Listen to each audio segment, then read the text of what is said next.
Hey everyone, it's Darren Benton with Performance Motor Coaches coming to you on New Year's Day 2025, first day of New Year's. We're closed today, but everybody that knows me knows we work. The sun's up, we work every day that ends in Y. But I want to do a video with Brett here. We finally have gotten some of the pieces, parts together for our Verac Cruzes. We had 3 of these brought in. One of them is sold. We got 2 available units right now. This one technically is available, and we have a white one as well. So the first step in this was getting the liquid spring package. I felt more comfortable letting Liquid Spring install these. They're about 100 miles away from South Bend. It's a good idea for us to go down there and kind of establish a relationship with those guys and let the guys that install them every single day install that particular portion of the package. Now in this, so this coach right here is basically at its lowest height right now. This is not a normal ride height. Brett, if you'll get in it and start it and then just go ride height, and then we'll kind of show what this does. So instead of an air system, this is a completely fluid system. The idea back behind the fluid is the reaction can happen in milliseconds versus air. The pneumatic takes so much longer. So this guy's coming up. I'm not getting shorter, it's getting taller. So I was really excited about this product. We did an initial video of the 32. I think it's the best floor plan that's out there. Of course, the Renegade quality you expect, so dovetail drawers, much nicer cabinetry, the availability for the lithium batteries. So good package and a little bit smaller rig. But the ride quality of the 550s and the 600 just isn't that great. So amazing ride quality difference with this. Now, the problem is you look like you have roller skate tires. The little donut tires that I think have a lot to be desired. I'm not a big fan of the way it looks. So this is just a liquid spring package, and we'll take you out back and then we'll get Brett more involved, make him really uncomfortable. Say hello, Brett. Hello. Guys, I'm a little dirty for the video. We were up here working, polishing, getting a show hauler going for tomorrow, and they sprung a video on me. So typically I don't look like this, but here I am. This is our main shop right here. We basically get coaches ready here. Don't do any too major work, but basically gotta go through them. Look at that. Oh, did you look at that? It's jewelry. Fine silver, fine silver. So I did a little polishing on the tanks. This is a coach that we sold to a friend of ours. You'll see this coach for sale in 2 months, guaranteed, I promise you. He always, like, I'm gonna keep it forever. Jeff, you're a liar. That coach will be ready here in a few months. If you need a really cool, off the wall, it's gonna have really two full bath, long nose Peterbilt. There you go. Coming back, we got the Verac Cruz. You're going to see right offhand, it looks a little bit different than the one in the showroom. I think we measured these tires. I believe they're, what were they? 41 inches. 41-inch tall tires. 75 mile an hour speed rated tire. My understanding is like the Continentals only have 65. And I think they're 1, a pain in the rear to get, and 2, they don't do well with a lot of heat. So these Goodyears are supposed to be the cat's meow in the way of a very heavy duty 20-inch tire. Wheels are Hutchinson wheels, so they do a lot of military spec. They do a lot of range fire trucks as well, but definitely a lot of wow factor. Of course, it kind of has a Mad Max look. So when we first brought these in, I just thought we were going to cut the fender. Oh, we'll pull the old Fender Flares off and just do a little cutting. Well, that's not the case, so take a look here. So fender, of course, had to come off, and to do so, headlights have to come off. To get the headlights off, you have to take the grill off. So very fast, they got very involved. Then we realized it was a little bit more than just a little bit of a fender trim. So EOG, they're pretty good. They got a template. This was this side, so this was here originally. You can see I've removed this. Just kind of Josh, our lead tech, and myself, we went after this yesterday, got it all done in about 6 hours, 7 hours. So this has been cut and removed. You know, there's a big chunk missing here. There's some block off plates, so we'll seal this all off. This will be seam sealed, undercoated, so it'll look as good as it can be. This has been trimmed and removed. You know, to fit this much tire, we had to remove quite a bit of sheet metal. It's all going to be very strong afterwards. There's a kit that's going to seal all this off, so no openings that are going to get exposed. Looks really good. So these are aluminum, not steel. So we'll go through and make sure that all the edges are all cleaned up. But being aluminum versus steel, you don't have to worry about any kind of rusting. But you won't have to worry about that getting full of no water, or not gibberish, trash from the road. Trash from the road, or you have to worry about a squirrel getting in there hiding all of its nuts or anything like that. But just a really cool wow factor to them. These tires can be aired on both sides, so if you do a tire pressure sensor, I was going to bring them in with sensors in the wheels, and I thought, well, somebody might not want that, or we might have some issues as far as doing some programming. So the cool thing about these, we can put a sensor on the inside. It'll be a remote sensor, but the nice thing is these aren't rubber, so we could put the sensors on either side as far as the tire pressure monitoring. I think so. Is this is a normal ride height? I think we're normal right here, and I could take it up a little bit higher. This might be all the way up, but we will hide and watch here in a second, kind of figure out what the position is. We've traded for a few Dynamaxes in the past that have had the liquid spring system on there. This is all the way up. Great. So this is technically all the way up. So put it at normal ride height. I think you'll have to start it. To go down, I don't believe you do. Is it coming down? It's coming down real slow. So you can see how much travel you have there. So technically, you can take all your hydraulic levelers off and level this coach strictly off of the liquid spring setup. That might be something as we do more in the future. We might just order them without any of the hydraulics on board just to save some weight and extra stuff, so to speak. But definitely, it kind of gives it the look that you would expect out of this rig being a four-wheel drive. Now, you want to be cautious. You don't want to get out and take this thing to Moab and take it where you take a Jeep, because this stuff is fixed. You can get some flex out of it, but it's more just to be able to go out on Forest Service roads, maybe beach, stuff like that, have the four-wheel drive, have a little bit additional clearance as well. One thing we work on next week. So not Josh. So Brett, how many of these parts are going to be left over? Well, depends if we. So this is going to be gone. These are the Fender Flares that come on it originally. Okay. You can see, obviously those won't be used. We're going a lot bigger Fender Flares. The fender, somewhere along in this yellow tape, we'll be cutting out right around here. Cutting out, I think, anywhere from 4 to 6 inches is what I We're using a chainsaw on that? We're probably going to use an air saw. Chainsaw is just a little bit more than we need, but air saw will probably work. Oddly enough, I mean, going after all this, we had, let's just show you our weapons of choice over here. Josh and I got a little crazy. We had a couple sawzalls, we had air saws.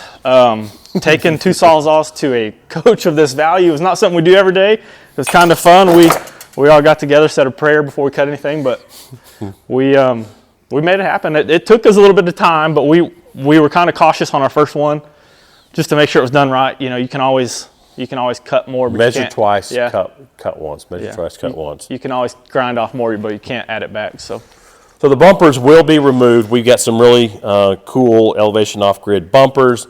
They have a big mounting bracket that goes into place. Pretty heavy duty. Check out this guy. Yeah, it's pretty. What is that? What is that? Like 1/4 inch steel right there? That's at least 3/4. At least 3/4. How stout this thing is. Yeah. So we've got 2 big worn. What are they? 16K winches? Yeah, 16K worn winches in there. These are some of the plates that we got with the kit. So, kind of just to put a reference, this will be a block off plate here. So, all this will be prettied up and nice and clean and seam seal the gaps. So I'll make sure I use lots of bubble gum around all those. Yeah, edges. JB Weld. We love JB Weld around here. But yeah, so it's gonna look cool, really good when it's done. We're hoping we can talk the customer into blacking the grill out, because outside of that, this thing is not gonna have any chrome on it whatsoever. But have light bars. It's gonna have the 16K. Well, excuse me, this one's not gonna have the winch, right? Or did he decide? No, he did not option the winch. He optioned AAA instead. Yeah. So he's gonna call roadside assistance. Save some money. Got AAA. Inside, the only thing we did to the inside was changed out the theater seats, which I think is a huge deal. This is gonna be boring after you see everything else. So this has the white painted cabinets, but we put some Lambrite furniture in here instead of if anybody that's had a Vienna or a cheaper line, these were mechanical, and just when you got your feet up and then try to go back, the force would knock it back down, and so very aggravating theater seat. We've got some really nice Lambrite. The head is adjustable as well. We were able to get them pushed back a little bit. Technically, we could take them even further back, but there's some holes right underneath here that we don't want to expose. But just kind of excited about getting everything done. I think we added the front air conditioner to the inverter on this. We'll probably end up adding a third lithium battery. More than anything, we're just kind of waiting to get these units back from Liquid Springs to kind of go through them. I'd imagine we'll figure out a way to just keep on adding more money to the value on these to make them even cooler. So we're gonna start mounting hot tubs on the roof. Another thing we did, so Darren put the theater seats in for us before it got here. On the other Verac Cruzes, you'll notice the power for those seats goes up there. We've added another outlet down here. Sean Lee, if you want to show this. That way you don't have a cord. You can actually utilize that cord for your laptop, cell phone, whatever you're trying to do, and you don't have a cord there permanently. So just one of the things we did, make it look a little bit better, and you don't have a cord right there hanging. Well, technically, they were the only 12 volt was for the USB. So that was me being a dummy, just plugging it in there because I didn't. Oh, okay. Well, I thought about grabbing an orange. I thought about grabbing an orange extension cord and running it outside and then to that side. Yeah, that would work. But anyway, just kind of cleaned it up a little bit. Pretty darn close match. I mean, I would say that this is higher grade furniture. I think the dinettes will kind of suffice, but the kind of torn on the stain versus the white, but this is a little bit brighter for a smaller environment. I think the white on white will probably sell to our good buddy Jody after I send him the video and kind of prod him along. Everybody needs a little motivation. So we'll do a quick walk around on the outside of this dude, and then we'll try to do a follow-up video. Brett? I think next week we should be able to have fenders, everything's sealed up, done, driving it. We're still waiting on a few things. We still need the bumper. I think we're going to paint that grill black. So maybe next week we'll have headlights and fenders on it, and we can at least drive it around, have some fun with it, have all this sealed up, have it done. I'm going to drive this thing. Like right now? Probably tomorrow. I'm going to see how close. Make sure it's during the daytime. So right here, we'll kind of see how much room we have. Be able to hit some bumps, try to force those things and make sure. I'd rather if we tear up a tire, I tear the tire up versus the customer, but we'll make sure we have plenty of clearance here. But it's been a long time. I think it's 60. I think it was when I looked at the back of these coaches, the temporary tags are good for 60 days, and I think they're already expired. So this coach has been. It took a while to get them down to Liquid Spring and get everything, and then get them moved here. And so it's definitely not something. I don't think this is not something I think you'd perform in your own garage. The average consumer, as far as cutting this out, there's a fair amount of work to them. And then, bolting the tires and wheels aren't a huge deal. One thing. The rears are a little challenging. Yeah, they square peg, round hole. So we're going to work with Renegade on getting some of this trim right here. I'll bring some of this in, and we'll take these panels off, and we'll cut them out quite a bit. Try to widen this arch, just because it was a little difficult between Josh and I to get this in there. One person, it'd be a little bit more challenging. So just trying to make it easier for the guy that has to change the tire after us. So we're going to open this up. I'm assuming we're going to follow the arch of the tire. It'll look a lot better and serve a lot better. So did you raise the whole motorhome up like 3 foot and then put the tire and wheel and then drop it? How'd you do that? We had it up. So the thing is, the tire, we got so much wheel and tire, we went all the way up with the jacks, had like 4 inches of wood underneath it, got it all the way up with the levelers, had the suspension all the way inflated, but then we could get the tire in there, but we couldn't get the tire underneath the axle, so we had to have the coach on jacks and then get a floor jack underneath the axle. It was a little bit of a... I just figured you took the whole entire rear axle out, put them on there. That probably would have been easier. So there again, a fair amount of work involved here, but we'll kind of get it all cleaned up, kind of get it to the point where it to me it kind of looks like an afterthought here, but it'll look much better once we get done. We're hiding too much tire. Those tires they're looking cool. We can't hide them. So I agree. So Another thing that we'll probably end up doing, we said we're going to put the hard sell on Jody. Jody, you got to buy one of these things. So we're going to come up with some type of rear bumper with a spare tire carrier. Some manufacturers, like some vans, will have like a little storage box. If we can come up with something pretty cool on the back of this, but you can still be able to flat tow. So something up here, about there, with a spare tire, and then like a box that would maybe, I don't think we really need to, put them on any kind of a tilt, other than maybe you need to get in here and kind of clean stuff up a little bit. We'll make sure it blocks all the license plate, that we get free toll roads from here on out. Just far enough in where you catch at least one tail light. Yeah, you get a tail light. But lots of wow factor to them. I appreciate you guys watching these video. Sorry for the delay, but that's just time. It's just it takes a while to get all this stuff put together. But we'll definitely do a follow-up video, and we'll do some drive-alongs as well. Oh, center console. We got an idea for the center console, so we don't have to use the 30-pack of beer for the armrest. That's really important, not to put the 30-pack of beer up there as the armrest.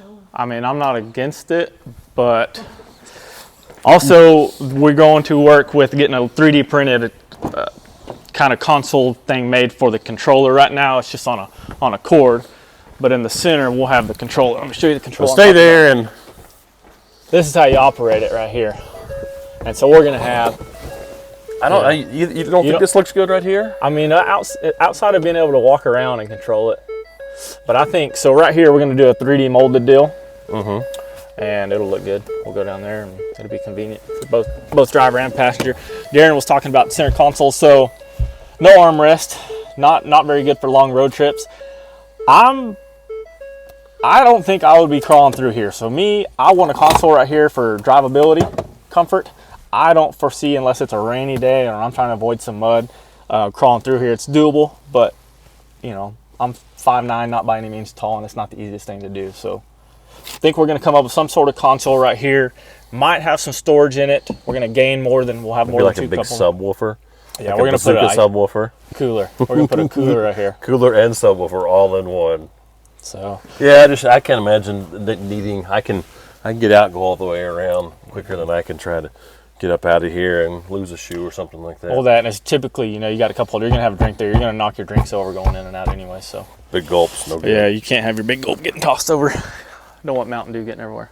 So the switches he's holding on to, we're going to utilize those for all the light bars. So no aftermarket looking switches. Ford's really good about having those cool switches already. So it's a big trucker switch, big chrome trucker big switch. Rocker ones, NOS, but it says NOS. Click, click. So we're excited. These, it's a new project for us. Something new and exciting. So we're learning them, figuring them out. We'll know everything about them before too long, but. These guys had a little sparkle in there. I've been over here cracking the whip, and they finally got to do something fun versus me just get back to work. They got to do something fun. So I'm excited for them. I'm excited for some of the new customers as well. Just having a different product to offer that's just a little bit different than what we've typically done. We do some of the Valencias and Veronas, but we're just not like super duper excited about those. There's only so many things we can kind of take and modify. The big trucks, we seem to do a little bit of everything on them. So I think this kind of fits in the wheelhouse a little bit more as far as doing some customization to these rigs right here that, it's very difficult to get from any of the other dealers out there on the market. But appreciate you guys watching the video. Thanks for coming in with me on this one, Brett. He's the natural. Stay tuned, guys, because this is going to be cool when we're done. We don't know. If there's not a video, that means we've jacked up a fender and we had to order one, so maybe wait 2 weeks. Timeline. But hopefully next week we're going to have fenders done on this. We're hoping the bumpers will show up quick, so yeah. Outside of all that, that's where we're at. All right. Next video, it'll be us jumping over the river like the Dukes of Hazzard. Always appreciate you guys watching the videos, kind of letting us cut up a little bit. Thanks again, Brett, for joining in on this. Make sure you guys like, tag, and subscribe.